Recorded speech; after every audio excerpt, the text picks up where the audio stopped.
Praise the Lord. கர்த்தர் நாமம் மகிமைப்படுவதாக. இந்த புதிய நாளிலே, இந்த மாதத்தின் 1ஆம் தேதியிலே காலையிலே உங்களை சந்திப்பதிலே மிகுந்த சந்தோஷம் அடைகிறோம். தினம் ஒரு லோக சுவாத்தின் மூலமாக உங்களை சந்திப்பதிலே நான் மிகுந்த மகிழ்ச்சி அடைகிறோம். இந்த நாளிலும் ஒரு வசனம் உங்களுக்கு சொல்ல விரும்புகிறேன். 121ஆம் சங்கீதம் 7ஆம் வசனம். 121ஆம் சங்கீதம் 7ஆம் வசனம். கர்த்தர் உன்னை எல்லா தீங்குக்கும் விலக்கி காப்பார், அவர் உன் ஆத்மாவை காப்பார். கர்த்தர் உன் எல்லா தீங்குக்கும் விலக்கி காப்பார், அவர் உன் ஆத்மாவை காப்பார்.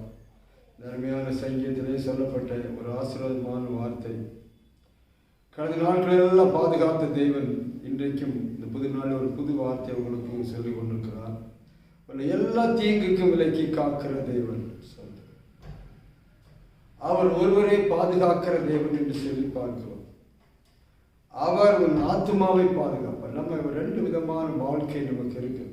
ஒன்று உலக பிரகாரமான இந்த சரீர பிரகாரமான ஒரு வாழ்க்கை, ஒரு பாதுகாப்பு தேவை. இன்னொன்று நம்முடைய ஆத்மா அழியாத ஒன்று நமக்குள்ள இருக்குது, அதை பாதுகாக்க வேண்டிய 2 பாதுகாப்பு ஒரு மனுஷனுக்கு தேவைப்படுகிறது. ஆவி, ஆத்மா, சரீரம் என்று சொல்வார்கள். இங்கே நம்முடைய ஆத்மா மாத்திரமல்ல சோதரம், நம்மை பாதுகாக்கணும். இன்னைக்கு எங்கே பார்த்தாலும் பாருங்க, இன்னைக்கு டிவியை திருப்பினா, பேப்பர் திருப்பினா, எங்கே பார்த்தாலும் ஆக்சிடென்ட். எப்போ என்ன நடக்குன்னே தெரியாது. வீட்டை விட்டு வெளியே போட்டுட்டு திரும்ப வந்தால் தான் அவங்க இருக்கிறாங்க பொருள். அந்த அளவுக்கு மிக மோசமான சூழ்நிலையில் பாதுகாப்பு இருக்கிறது.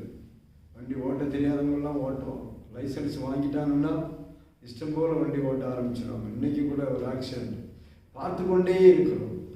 ஆனால் ஆண்டவர் சொல்றாரு, உன்னை எல்லா தீங்குக்கும் விலக்கி காப்பார். இன்னைக்கு தீங்கு மனுஷனை துரத்தி கொண்டு இருக்கிறது. ஆனால் தேவனுடைய வசனம் சொல்லுது, எல்லா தீங்குக்கும். இந்த புது நாளிலே, புதிய ஒரு மாச தொடக்கத்திலே கர்த்தர் சொல்றாரு, உன்னை எல்லா தீங்குக்கும் விலக்கி காப்பார் என்று சொல்லு. மேகம் போன்ற பாருங்க, எத்தனை தீங்கு எப்படி வேணாலும் வரலாம்.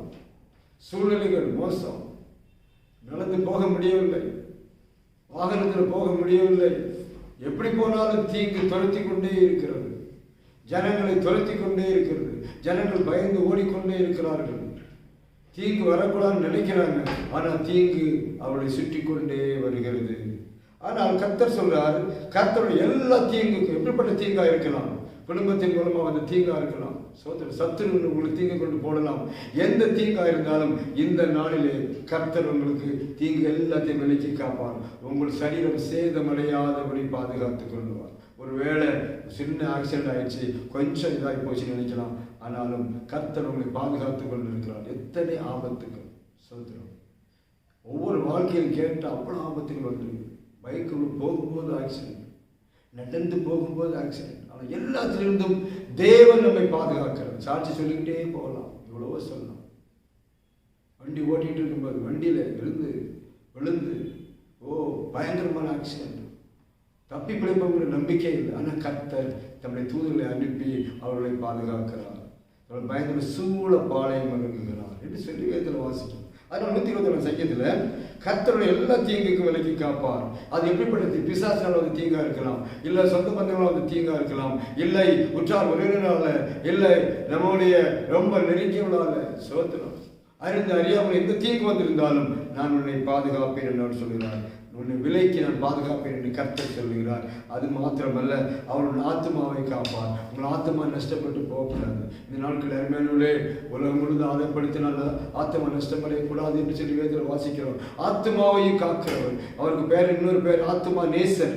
இந்த 1ஆம் தேதியிலே கர்த்தர் உங்கள் ஆத்மாவை நேசிக்கிறார். அந்த ஆத்மாவை பாதுகாப்பார். பொல்லாதும் தொடாதபடி, பாவத்தில் விழ தள்ளி விட்டாலும் தூக்கி எடுக்கிற ஆண்டவர், ஆத்மாவுக்கு முக்கியத்துவம் கொடுக்கிறவர். பிரியமானவனே, உன் ஆத்மா வாழ்கிறது போல எல்லாவற்றிலும் வாழ்ந்து சுகமாக இருக்க வேண்டும் என்று சொல்லுகிற ஆண்டவர். நம்முடைய ஆத்மா அழிவில்லாதது. அந்த ஆத்மா அழிவை கர்த்தர் காக்க வந்திருக்கிறார். அந்த உன் ஆத்மாவை அவர் காப்பார். பாதுகாப்பு எங்கே இருக்கு தெரியுமா? இன்னைக்கு நான் நினைக்கிறேன், திரு படை போட்டுரும், இவ்வளோ போலீஸ் போட்டுரும், அவ்வளோ காரியம், அதெல்லாம் பாதுகாப்பு அல்ல. நம்முடைய ஆண்டவர் பாதுகாக்க. கர்த்தர் வீட்டை காக்காவிட்டால் காவலாளி விழுத்திருக்கிறது விருதா. கர்த்தர் வீட்டை கட்டராயில் கட்டுடைய பிரயாசமும் விருதா. அதான் அவனுடைய அது கர்த்தர் தான் எல்லாம் செய்கிறார். இன்றைக்கு அப்படிப்பட்ட பாதுகாப்பை உங்களுக்கு கொடுப்பேன் என்று சொல்கிறார். தைரியமா போகணும். பயந்துட்டு இருப்பாங்க, எல்லாயிருமோ ஏதாயிருமோ ஒன்று ஆகாது. இதோ நான் உன்னோடு இருக்கிறேன், உலகத்தின் முடிவு பரியந்தமும் சகல நாட்களும் உன்னோடு இருக்கேன்னு சொல்றார். உன்னை பாதுகாப்பேன், உன் ஆத்மாவை நான் பாதுகாப்பேன் என்று கர்த்தர் சொல்கிறார். இந்த காலவெளியிலே நீங்கள் பயப்பட வேண்டாம், திகைத்து நிற்க வேண்டாம். என்ன நடக்குமோ ஏது நடக்குமோ ஃபியூச்சர் என்ன ஆகுமோன்னு கவலைப்படாதீங்க. கர்த்தர் உங்களை நடத்த அவர் வல்லமை உள்ள தேவனாய் இருக்கிறார்.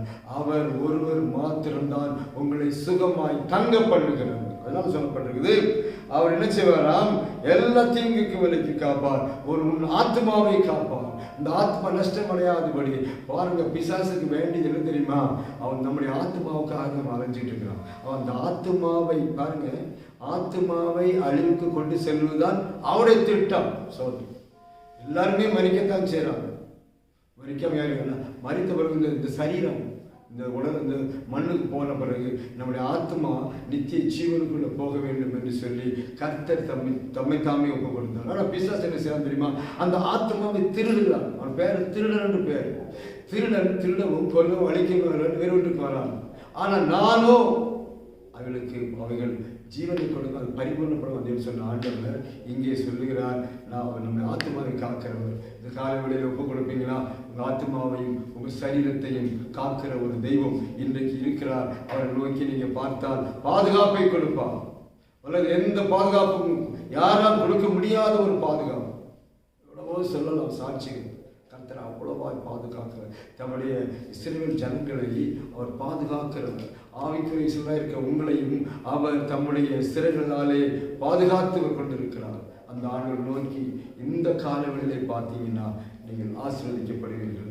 என்னை நோக்கி பாரு, அப்பொழுது நீ பிழைப்பீர்கள். என்னை நோக்கி கூப்பிடு, நீ அறியாது உனக்கு எட்டாவது பெரிய காரியங்களை செய்வேன்னு சொன்னவர் இந்த காலவெளியில் உங்களுக்காக வந்திருக்கிறார். ஒப்பு கொடுப்பீங்களா? உங்களுடைய காரியங்கள் எல்லாத்தையும் ஒப்பு கொடுங்க. காத்துட்ட கேளுங்க. என்னை எல்லா தீங்குக்கும் விலக்கி காத்துக்கொண்டு ஆண்டவரே, என் ஆத்மாவை காத்துக்கொள்ளும். என் ஆத்மாவை நஷ்டப்படுத்தும்படி வந்து கொண்டிருக்கிறார் அந்த பொல்லாத பிசாசுகளை பாதுகாத்துக் கொள்ளுன்னு சொல்லுங்க. கர்த்தர் உங்களை பாதுகாப்பார். எந்த மனுஷனாலும் முடியாது, ஆனால் கர்த்தரால் முடியும். இந்த காரியங்களை ஒப்பு கொடுப்பீங்களா? உங்களுக்கு அச்சபிக்கிறேன். பரலோகத்தின் பிதாவே, நல்ல ஆண்டவரே, உடைய பிள்ளைகள் எல்லாரையும் தொழுவீராக. இந்த புதிய நாளிலே புதிய மாசத்திலே ஒரு பாதுகாப்பை கொடுப்பேன்னு சொன்னதுக்காக ஸ்தோத்திரம்.